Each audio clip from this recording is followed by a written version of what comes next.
तो आज एक ऐसी अदाकारा की बात हम करने जा रहे हैं जो खूबसूरती की मिसाल थी, जो एक एक बहुत ही चंचल अदाकारी के साथ-साथ एक संगीन अदाकारी के लिए भी मशहूर थी। पर जिसकी असली ज़िंदगी बहुत ही डिफरेंट थी, बहुत ही ज़िम्मेदारियों और अधूरी मोहब्बत से भरी हुई थी। हम बात कर रहे हैं मधुबाला की। एक खूबसूरत, एक मुस्कुराता हुआ चेहरा नहीं आता सामने जब मधुबाला का नाम लेते हैं, जिसे देखकर लोग कहते थे कि कोई ख्वाब है। मतलब मधुबाला वाक़ई बहुत ज़्यादा खूबसूरत थी। उसे वीनस ऑफ द इंडस्ट्री कहा जाता है। लेकिन इस ख्वाब जैसी लड़की की ज़िंदगी बिल्कुल आसान नहीं थी। ये दिल्ली की एक गरीब फैमिली में जन्मी हुई लड़की थी। इसका नाम मुमताज़ था, जिसे बाद में दुनिया ने मधुबाला के नाम से जाना। बचपन में बहुत संघर्षों में उसने जीवन बिताया। घर में इतने पैसे नहीं थे कि आराम से ज़िंदगी चल सके। और फिर एक दिन बहुत ही छोटी उम्र में मधुबाला ने फ़िल्मों में काम करना शुरू कर दिया। सोचिए, जिस उम्र में बच्चे खेलते हैं और मतलब अपनी चाइल्डहुड को एंजॉय करते हैं, उस उम्र में वो स्टूडियो की तेज लाइटों के नीचे काम कर रही थी और मजबूरी में कर रही थी।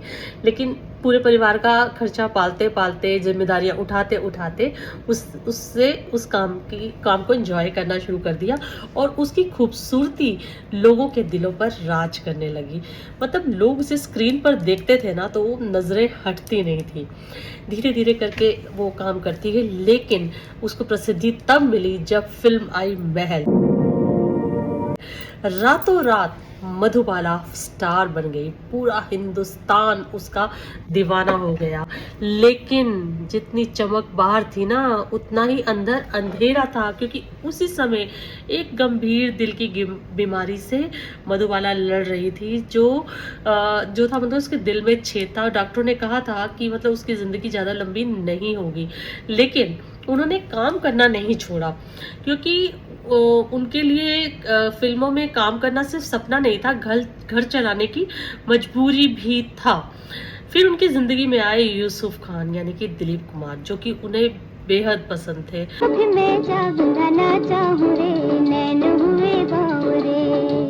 दोनों एक दूसरे से बेहद प्यार करते थे और उनकी आंखों में जो मोहब्बत दिखती थी वो सिर्फ एक्टिंग नहीं थी। दोनों ने एक साथ काफ़ी फिल्मों में काम किया था। लोग इंतज़ार किया करते थे कि ये लोग कब शादी करेंगे।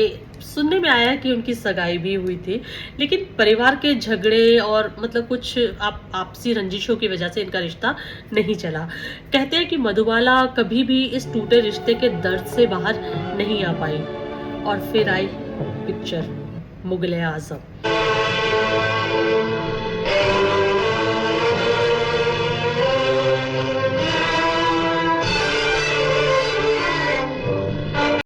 इस फिल्म में अनारकली के किरदार ने उन्होंने ना सिर्फ एक्टिंग की, बल्कि अपना दर्द जी लिया।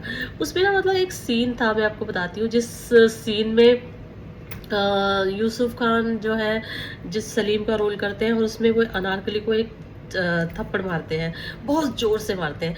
वो एक्चुअली में उन्होंने बहुत ज़ोर से उनको थप्पड़ मारा था, इतनी ज़ोर से मारा था कि मधुबाला बिल्कुल गिर गई थी। तो एक छोटी कसम थी जो मेरा ईमान बदल गई। तो एक शर्मनाक बदनामी का वो दाग थी जो मेरे दामन पर लगा और धुल गया।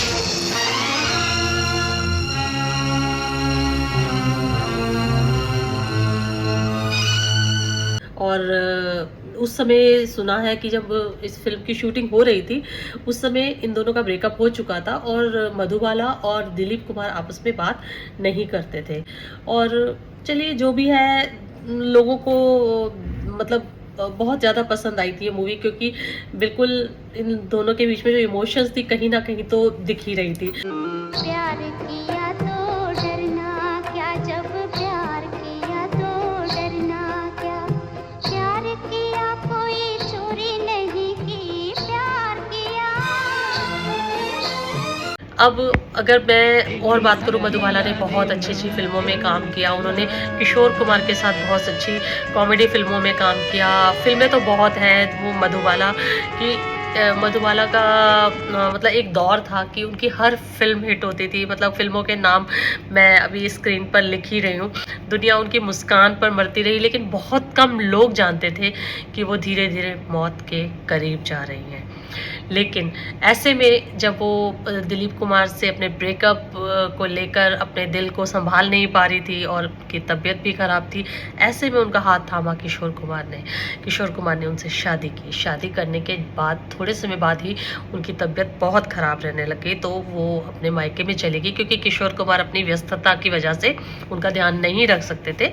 लेकिन उन्होंने उनका मतलब फिर भी जो भी था अपने कर्तव्य निभाए थे, लेकिन हाँ, डे टू डे बेसिस पे वो नहीं कर पा रहे थे। लेकिन उनकी क्योंकि फैमिली थी वहाँ पर, तो वो उनकी टेक केयर मायके में ही हुई, और वहाँ पर उनकी तबीयत और ख़राब होती गई, और धीरे-धीरे ज़िंदगी उनसे दूर होती गई, और हमारी इंडियन फ़िल्म इंडस्ट्री की सबसे खूबसूरत अदाकारा मधुबाला हमें छोड़कर एक दिन चली गई, और एक अमिट छाप हम सब के दिलों में छोड़ गई कि वो खूबसूरती जिस एज में वो गई हैं, जिस तरह वो गई हैं, वो वैसी ही हैं।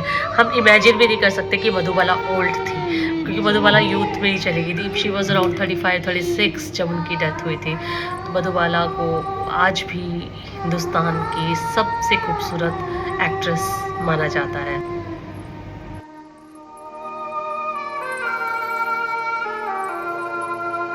तो आज की स्टोरी यहीं तक।